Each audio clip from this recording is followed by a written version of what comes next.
أعوذ بالله من الشيطان الرجيم. بسم الله الرحمن الرحيم. سبحان الله، قبرين في المحيط قبالة دولة باكستان من أبناء أهل البيت عليهم السلام، يرجع نسبهم إلى النبي محمد صلى الله عليه وآله وسلم. قبرين لسيدين من أبناء الأئمة عليهم السلام فروا هربا من الأعداء على ظهر مركب، فتبعوهم وقتلوهم وألقوا بجثثهم الطاهرة إلى قاع المحيط، وقد ظنوا بذلك إنهم بفعلتهم هذه استطاعوا أن يطمسوا نور الله، لكن الله يأبى إلا أن يتم نوره ولو كره الكافرون. وما كان من قاع المحيط إلا أن يرتفع ويرتفع إلى الأعلى بإذن الله.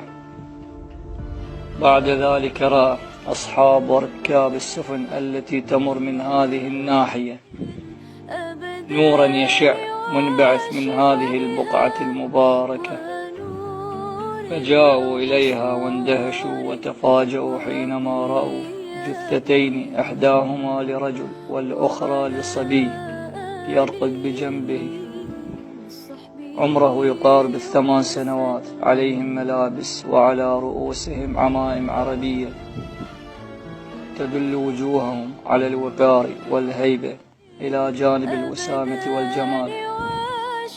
وأصبح الماء المالح الذي يحيط بهذه البقعة ماء عذب، ونبتت شجرة السدر، وأقام الناس لهم هذين القبرين المباركين، وهم الآن محط أفئدة المسلمين تهفو إليهم والناس تزورهم وتتبرك بهم. السلام على أهل بيت النبوة ومعدن الرسالة. اللهم صل على محمد وآل محمد.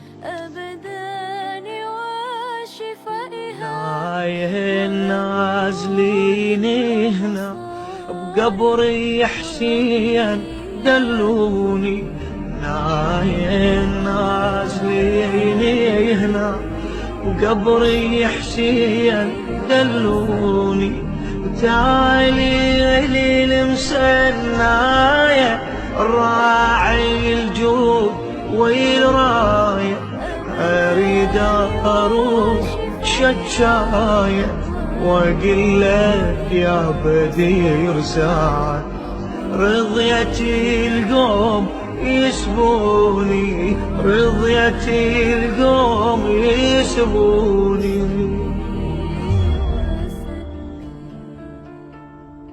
طاحت من على الناقة تبعتها خواتي حسين، تتعثر وهي تنادي يا خويا حسين قبرك وين، جيتك في اليتامى قعد تلقانا يا نور العين، تلقانا يا نور العين، خويا يا المتت ضامي تقعد جيت بيتامي، شوفي انت حلتي عظامي، تراني من السهر يا حسين، ما تشوف الدرب عيني، ما تشوف درب عيني.